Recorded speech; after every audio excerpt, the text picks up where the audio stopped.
नमस्कार।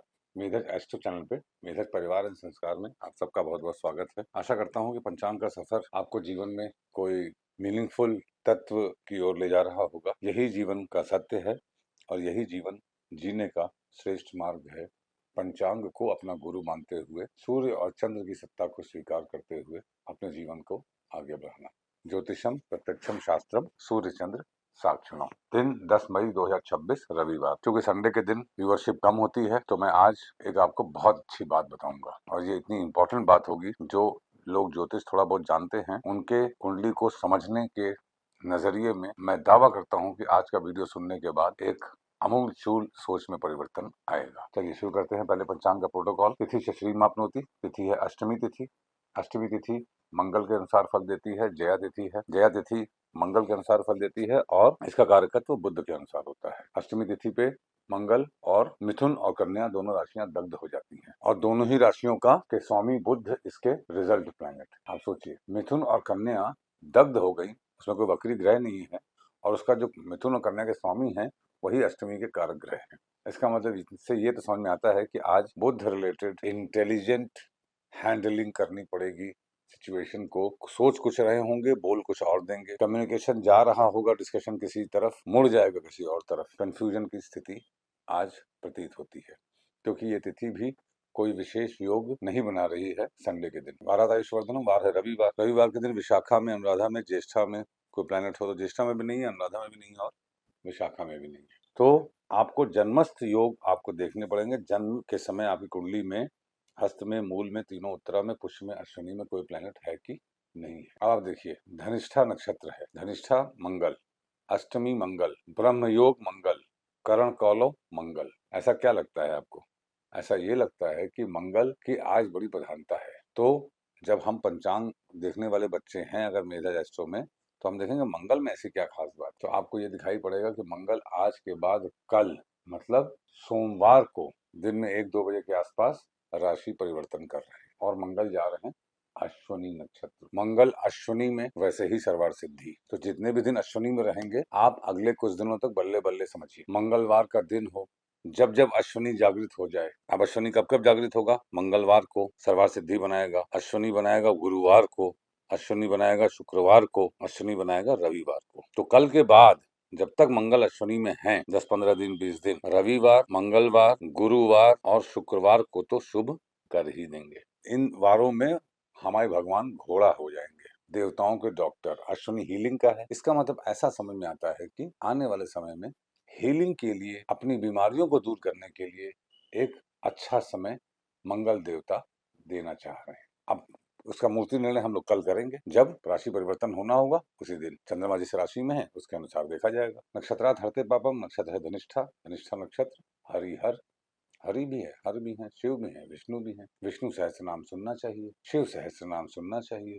धनिष्ठा ड्रम बजाने का है। ड्रम खाली होता है और आवाज आती है, उस खालीपन को भरने का नक्षत्र है धनिष्ठा।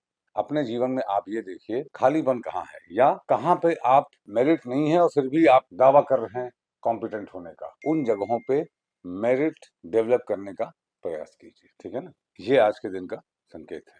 योगात रोग निवारणम योग है। ब्रह्म योग पूर्वा भाद्रपद नक्षत्र में होता है। ज्ञान का नक्षत्र है। रियल ज्ञान में आएंगे। पूर्वा भाद्रपद आपको भगवान शिव का नक्षत्र है, बहुत शुभ फल देगा।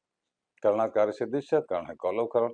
मंगल देखिए राशि परिवर्तन करने वाले हैं, इसका मतलब आत्मा कारक हो गए हैं। अगर मंगल आत्मा कारक हो गए हैं तो ये निश्चित मान के चलिए कि आपको घर, परिवार, कुल, खानदान के जितने भी दोष हैं उनसे मुक्त होने का आज बहुत आइडियल समय है। क्योंकि रविवार, सूर्य मंगल अग्नि है और अग्नि ही फ्यूचर है। अग्नि ही हमारा क्रिएशन है, अग्नि क्रिएट करती है। तो आज के दिन हमको अपने क्रिएशन पे फोकस करना है और हम कैसे क्रिएट हुए, क्यों क्रिएट हुए, हमारे खानदान की क्या हिस्ट्री है, क्या लिनिएज है, उसमें हम क्या गलत हुआ, क्या सही हुआ, क्या आगे बढ़ के चेंज करना चाहिए, ये सब आज के दिन विचार करिए।